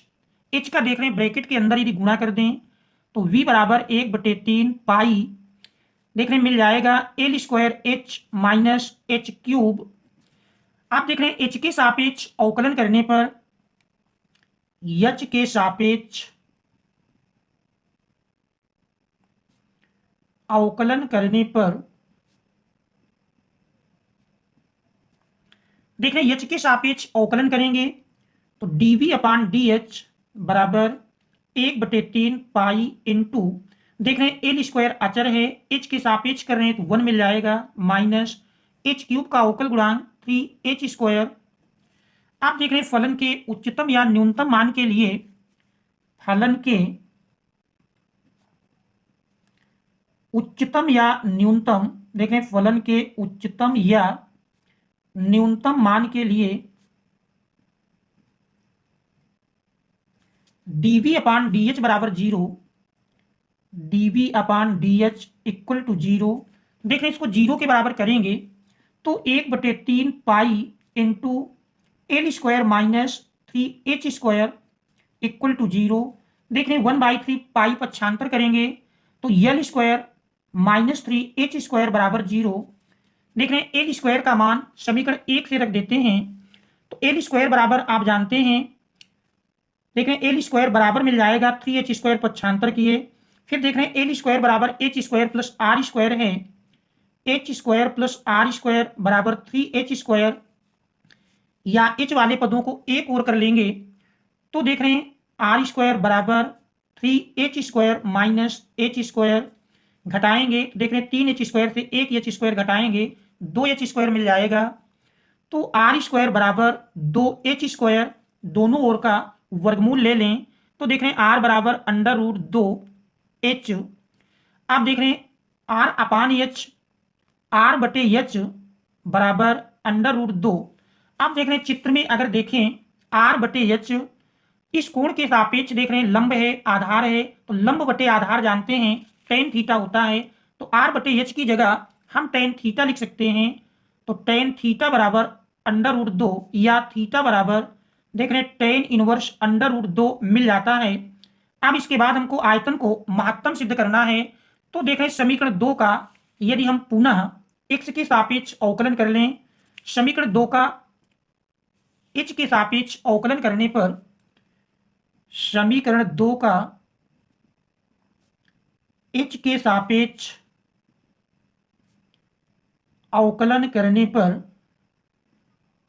देखिए h के सापेक्ष अवकलन करेंगे तो d² v अपान dh² बराबर देख रहे हैं 1/3 पाई अचर है, l² देख रहे हैं l² अकेला है तो इसका 0 मिल जाएगा, -3 इंटू h² का अवकल गुणांक 2h। इस प्रकार से देख रहे हैं 3 कैंसिल कर देंगे तो यही बराबर मिल जाएगा -2 पाई h। अब देख रहे हैं h बराबर देख रहे हैं यहां से हमारा h बराबर मिला है r बटे √2। तो इस मान के लिए अगर देखें तो देख रहे हैं h बराबर r अपान √2 पर h इक्वल टू r अपान √2 पर d² v upon dh² equal to देख रहे हैं -2 पाई इंटू r अपान √2 अर्थात निगेटिव मान है। तो निगेटिव मान दर्शाता है कि शंकु का आयतन महत्तम है, अतः शंकु का आयतन महत्तम है। जबकि शीर्ष कोण देख रहे हैं tan इनवर्स √2 के बराबर मिलता है, तो यही हमको इसमें सिद्ध करना था। इसके बाद हम देखते हैं अगले प्रश्न को। देख रहे हैं 8वीं की खा में दिया है, क्या सिद्ध कीजिए कि इंटीग्रेशन 0 से π/4 log 1 + tan x dx बराबर π/8 log 2। तो देख रहे हैं प्रश्न नंबर 8 का खा, देख रहे हैं 8 के खा में प्रश्न दिया है, मान लेंगे माना इंटीग्रेशन I बराबर देख रहे हैं 0 से π/4 log 1 + tan x dx बराबर π/8 log 2, ये हमको सिद्ध करना है। तो देख रहे हैं सबसे पहले इसमें हम प्रगुण नंबर 4 का प्रयोग करेंगे तो I बराबर मिल जाएगा। देख रहे हैं प्रगुण नंबर 4 का यदि प्रयोग करते हैं, प्रगुण नंबर 4 के प्रयोग से I बराबर इंटीग्रेशन 0 से π/4 log 1 + tan π/4 - x dx। आप देख रहे हैं इसको tan a - b के फार्मूले से हम तोड़ लेंगे तो यही बराबर मिल जाएगा इंटीग्रेशन 0 से π/4 log 1 + देख रहे हैं tan a - b के सूत्र से तोड़ेंगे tan π/4 - tan x upon 1 + tan π/4 into tan x dx। देख रहे हैं tan π/4 का मान रख देंगे तो tan π/4 का मान जानते हैं 1 के बराबर होता है log 1 + देख रहे हैं 1 - tan x upon 1 + 1 into tan x dx। देख रहे हैं बराबर इंटीग्रेशन 0 से π/4 log देख रहे हैं लासा ले लेंगे तो 1 + tan x लासा मिल जाएगा और 1 + tan x का 1 से गुणा करेंगे तो 1 + tan x + 1 - tan x dx। देख रहे हैं tan x प्लस माइनस में कैंसिल हो जाएगा। तो इस प्रकार से इंटीग्रेशन 0 से π/4 log 1 + 1 2 अपान 1 + tan x dx। आप देख रहे हैं इसमें log m/n के रूप में है, तो यदि हम log का फार्मूला लगाएं तो 0 से π/4 log 2 dx देख रहे हैं अलग कर देंगे, माइनस इंटीग्रेशन 0 से π/4 log 1 + 10x dx। देख रहे हैं इसी को हमने इंटीग्रेशन i के बराबर माना था। तो यदि यहाँ हम समीकरण 1 डाल देते हैं तो समीकरण 1 से इसके स्थान पर हम i लिख सकते हैं। तो देख रहे हैं i इस प्रकार से i बराबर इंटीग्रेशन 0 से π/4, देख रहे हैं log 2 अचर है, इसको आप बाहर कर सकते हैं। तो log 2 dx माइनस आई, माइनस आई देख रहे हैं पक्षांतर करेंगे तो प्लस आई के रूप में i + i बराबर log 2 पक्षांतर किए, देख रहे हैं 1 बचता है, 1 का समाकलन x होगा और लिमिट है 0 से π/4 i + i 2i बराबर देख रहे हैं log 2 इंटू π/4 - 0, देख रहे हैं 2 पक्षांतर कर लेंगे, i बराबर देख रहे हैं π/4 2 और बटे में मिलेगा तो π/8 log 2। देख रहे हैं यही हमको सिद्ध करके लाना था, इस प्रकार से सिद्ध हो जाता है, प्रूव्ड। इसके बाद फिर हम 9वें प्रश्न को यदि देखें, देख रहे हैं 9वें प्रश्न में दिया है कि निम्नलिखित में से किसी एक खंड को हल कीजिए जिसमें का नंबर में दीर्घवृत्त x² अपान a² + y² अपान b² बराबर 1 से घिरे क्षेत्र का क्षेत्रफल ज्ञात कीजिए। तो देख रहे हैं प्रश्न नंबर 9 का तो देख रहे हैं इसमें दीर्घवृत्त दिया है और इससे घिरे क्षेत्र का हमको क्षेत्रफल ज्ञात करना है।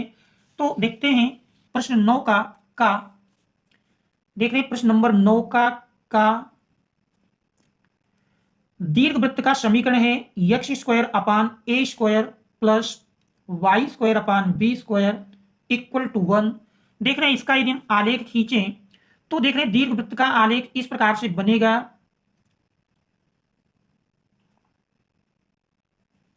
मानकर चल रहे हैं कि a > b, देख रहे हैं ऐसी स्थिति में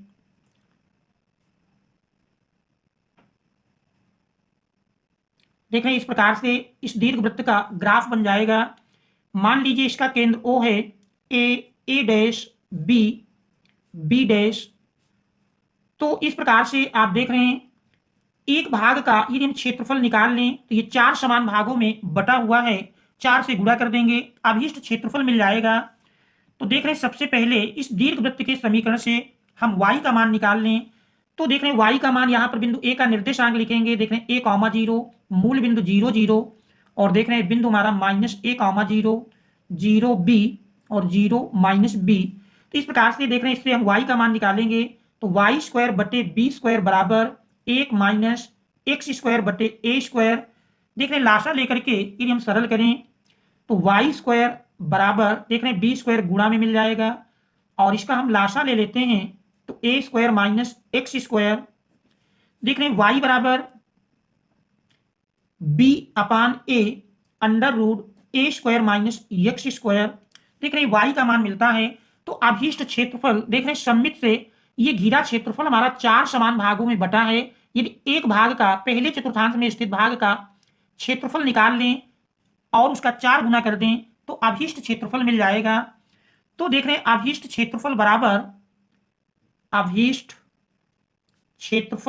बराबर 4 गुणे छायांकित भाग का क्षेत्रफल, तो देख रहे हैं 4 गुणे छायांकित भाग में देख रहे हैं लिमिट 0 से a मिल जाएगी, इंटीग्रेशन 0 से a y dx। देख रहे हैं y का मान हम समीकरण 1 से रख लेते हैं। तो देख रहे हैं अभीष्ट क्षेत्रफल a बराबर देख रहे हैं 4 गुणे इंटीग्रेशन 0 से a, y का मान देख रहे हैं b upon a into √a² minus x² dx। देख रहे हैं b अपान a अचर है, बाहर कर लेंगे 4b अपान a इंटू देख रहे हैं √a² माइनस x² का डायरेक्ट हम फार्मूला जानते हैं, फार्मूला है half into x √a² minus x² plus a² sine inverse x upon a और लिमिट देख रहे हैं 0 से a दी है। अब इसमें हम लिमिट अप्लाई कर देंगे तो देख रहे हैं 2 दूनाई 4 2b बटे a इंटू पहले अपर लिमिट अप्लाई करेंगे, देख रहे हैं x की जगह a रखेंगे ए into under root A square minus A square plus A square into sine inverse ए अपान ए। इसके बाद हम लोअर लिमिट अप्लाई करेंगे। देख रहे हैं एक्स की जगह 0 रखेंगे तो 0 into under root A square minus 0 plus A square into sine inverse 0 अपान ए। आप देख रहे हैं इसको सरल करके मान रख दें 2b अपान ए इंटू देख रहे हैं A square minus A square 0 से गुणा होगा 0 बन जाएगा प्लस ए स्क्वायर ए से ए काट देंगे 1 और साइन इनवर्स 1 जानते हैं पाई बाई 2 90 अंश का मान होता है। देख रहे हैं अपर लिमिट माइनस देख रहे हैं 0 से गुणा होगा 0 बन जाएगा और 0 बटे ए 0 साइन इनवर्स 0 देख रहे हैं 0 ही होता है। इस प्रकार से अवशिष्ट क्षेत्रफल ए बराबर देख रहे हैं 2b अपान ए इंटू पाई ए स्क्वायर बटे 2 दो दो ऊपर नीचे से कैंसिल हो जाएगा तो देख रहे हैं अवशिष्ट क्षेत्रफल ए बराबर पाई ए की भी एक घात ऊपर नीचे से काट देंगे तो देख रहे हैं पाई ए बी वर्ग इकाई। तो ये दीर्घवृत्त का अवशिष्ट क्षेत्रफल होगा, ये हमारे इस प्रश्न का आंसर होगा। इसके बाद हम देखते हैं अंतिम प्रश्न, स्टेट का अंतिम प्रश्न होगा। तो बच्चों आशा है कि आप स्टेप टू स्टेप प्रश्नों का हल समझ गए होंगे और यदि समझने में कहीं कोई समस्या हो तो उसे कमेंट्स के माध्यम से अवश्य अवगत कराएंगे। तो हम देखते हैं अंतिम प्रश्न को। प्रश्न नंबर 9 का खा देख रहे दिया है कि अवकल समीकरण देख रहे अवकल समीकरण है। प्रश्न नंबर 9 का खा समीकरण दिया है y minus x d y upon D x बराबर x plus y d y upon D x का कह रहा व्यापक हल ज्ञात कीजिए। इस समीकरण का हमको व्यापक हल निकालना है। इसके लिए देख रहे हैं d y by D x के पदों को यदि हम एक और कर लें तो y देख रहे हैं यक्स पक्षांतर करेंगे माइनस में मिलेगा और minus x d y by D x को पक्षांतर किए तो ये भी प्लस में जाएगा plus y d y upon D x देख रहे हैं दिया है। दोनों से d y by D x को यदि हम कॉमन कर लें तो y माइनस एक्स बराबर देख रहे हैं d y by D x common करेंगे तो यक्स प्लस वाई। अब देख रहे हैं d y by D x बराबर लिखें तो ये पक्षांतर मिल जाएगा y minus x upon y plus x देख रहे हैं यही बराबर बनता है d y upon D x. तो देख रहे हैं इनमें प्रत्येक पद में x अर्थात चर की घात समान है इसलिए यह समघातीय अवकल समीकरण है। यह समघातीय अवकल समीकरण है। अवकल समीकरण है तो इसमें देख रहे हैं हम यदि y बराबर वी एक्स रख दें y बराबर वी एक्स रखने पर और देख रहे हैं इसका अवकल गुणांक निकालेंगे D y upon D x बराबर देख रहे हैं दो फलन है पहला फलन इंटू दूसरे का अवकल गुणांक प्लस दूसरा फलन इंटू पहले का अवकल गुणांक। इस प्रकार से देख रहे हैं d y upon D x बराबर मिल जाएगा देख रहे हैं v plus x d v upon D x. इसको हम समीकरण 1 में मान रख देंगे। समीकरण 1 में मान रखने पर देख रहे हैं समीकरण 1 में मान रखेंगे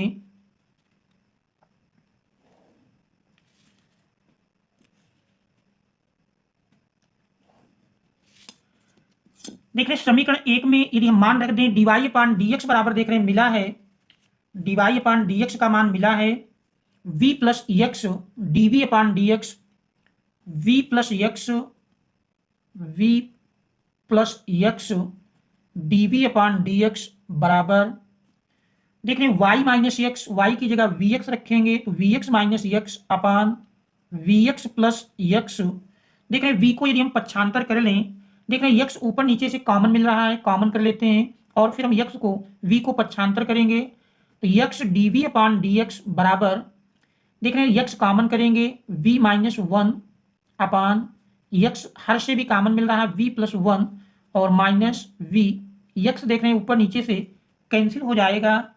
तो इस प्रकार से dv अपान dx बराबर देख रहे हैं लाशा ले लेंगे v प्लस 1 लाशा मिलेगा तो v माइनस 1 माइनस देख रहे हैं v से गुणा किए तो minus v square minus v plus minus में कैंसिल हो जाएगा। इस प्रकार से देख रहे हैं दोनों से माइनस कॉमन कर लें तो 1 plus v square upon 1 plus v. अब देख रहे हैं v के पदों को यदि हम एक और कर लें तो v पक्षांतर करेंगे तो देख रहे हैं मिल जाएगा 1 plus v upon 1 plus v square d v बराबर, देख रहे हैं dx लाएंगे इधर गुणा में मिल जाएगा तो माइनस dx। इसके बाद देख रहे हैं दोनों को यदि हम अलग अलग कर लें 1 upon 1 plus v square plus v upon 1 plus v square d v plus dx बराबर 0। तो देख रहे हैं इस प्रकार से अब हम x के सापेक्ष या दोनों ओर का समाकलन कर लेंगे।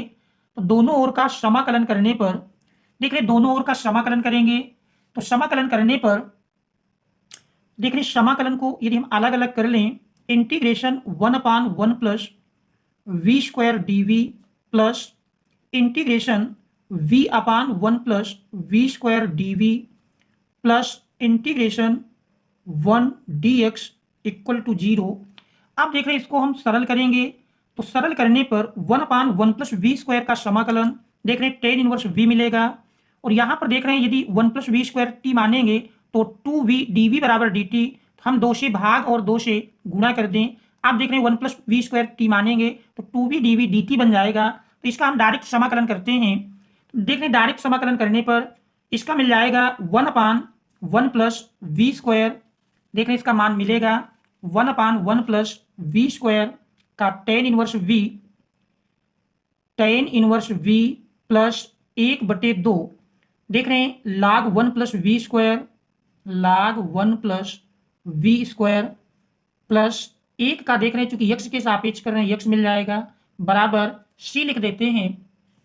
आप देख रहे हैं v का मान रख दें तो टेन इनवर्स देख रहे हैं y बराबर vx माना गया है तो y बराबर vx में देख रहे हैं v बराबर लिखेंगे तो y बटे x मिलेगा प्लस 1/2 log देख रहे हैं 1 प्लस वाई स्क्वायर बटे x स्क्वायर प्लस x बराबर c या ten inverse y upon x plus 1/2 log देख रहे हैं लासा ले लेंगे तो x square plus y square upon x square plus x बराबर c।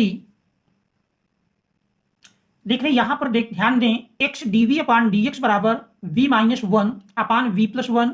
तो देख रहे हैं x हमारा ये शेष है x लिखेंगे और फिर देख रहे हैं क्योंकि v के पदों को इधर लाते हैं तो x पक्षांतर करेंगे तो x देख रहे हैं बटे के रूप में आएगा और यही x हमारा यहाँ भी बटे के रूप में 1/x के रूप में मिलेगा और 1/x का समाकलन आप देख रहे हैं 1/x का समाकलन करेंगे तो ये भी हमारा log के पद में आएगा log x।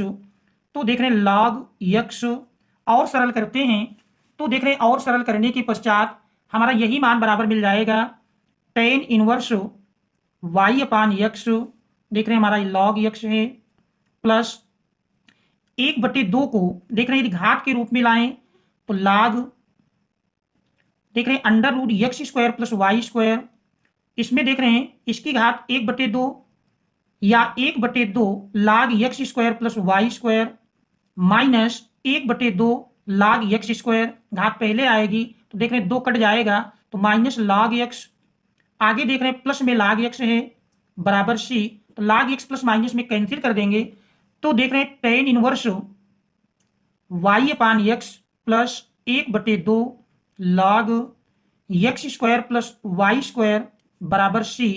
तो ये हमारा इस दिए हुए प्रश्न का हल होगा, यही हमारे प्रश्न का आंसर होगा। तो बच्चों देख रहे हैं आप स्टेप टू स्टेप हल करना समझ गए होंगे। यदि कहीं कोई समस्या हो तो कमेंट्स के माध्यम से अवश्य अवगत कराएं या किसी प्रकार का कोई सुझाव है तो भी उसे बताएंगे। Thanks all of you for watching.